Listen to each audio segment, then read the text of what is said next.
of what I write and speak about all over the world is you have to be able to lead yourself before you could lead anybody else. This first question is one that you'll probably never answer in your life. But if you start to think about it, you're ahead of everybody else. So let me talk for a few minutes about how do you become more self-aware? How do you get to know you, the most important and unique person in the world? Why don't you think about your purpose?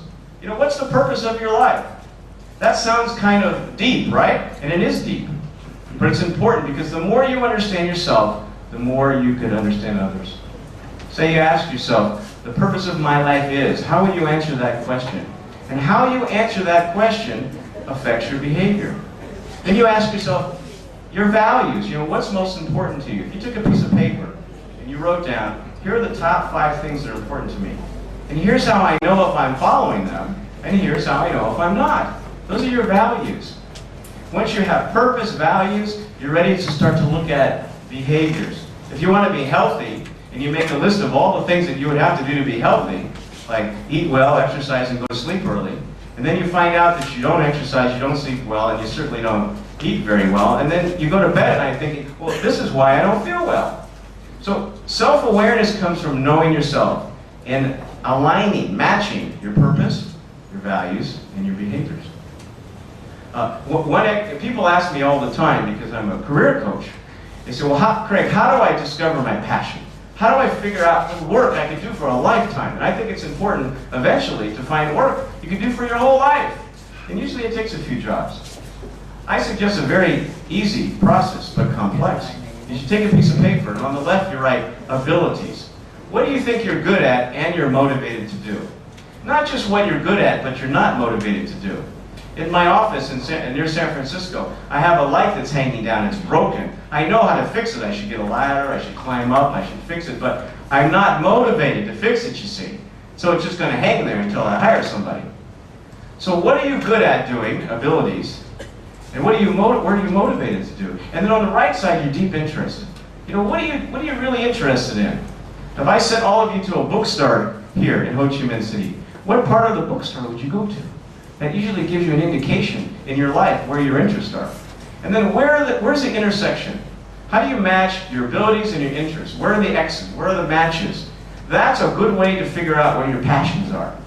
And the reason I mention this is, if you want to be a leader, great, but make sure you're leading things that you're passionate about. Does that make sense?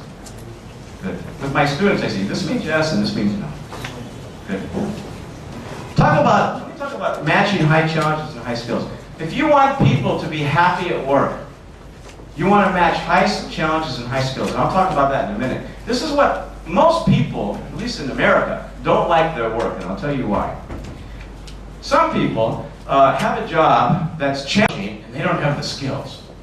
So every day they're scared that they're going to get fired. You know, it's stressful. And some people have jobs that are not stressful, and they feel like they're smart. They have a lot of skills. And they're bored all day long. So you don't want people to have jobs like that. You don't want to have a job like that.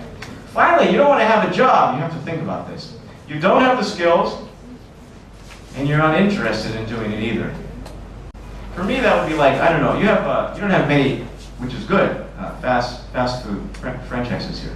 But you have KFC, right? I would get fired after one day at KFC because it's not challenging to me, and I'm not good at the cash register. You know, I love to speak because I'm good at it, but I also, it's also challenging. Every single group I speak to is different. So you want to match high challenges, things in your work that are challenging, but you also know how to do it. So this is all part of self-awareness, matching abilities and interests, and high challenges and low challenges. And you have to do this. Nobody from HR is going to run up to you on Monday and say, hi, are you finding joy in your work today? We're doing a survey from HR. No, of course not. Being positive and open and friendly, having empathy for people, will get you very far in your career as a leader. Do you ever talk to somebody and they stop and they actually listen to you? They don't interrupt you? And they say, well, really, is that, and they repeat back what you said? Doesn't that feel good? Well, if you can be that kind of a person too, you'll be a great leader. And finally, high integrity, making consistent decisions throughout the day. And find joy in your work. If you don't find joy in your work, you have to change your work to find joy. You want to find work that you could do for a lifetime, that you do until you stop breathing.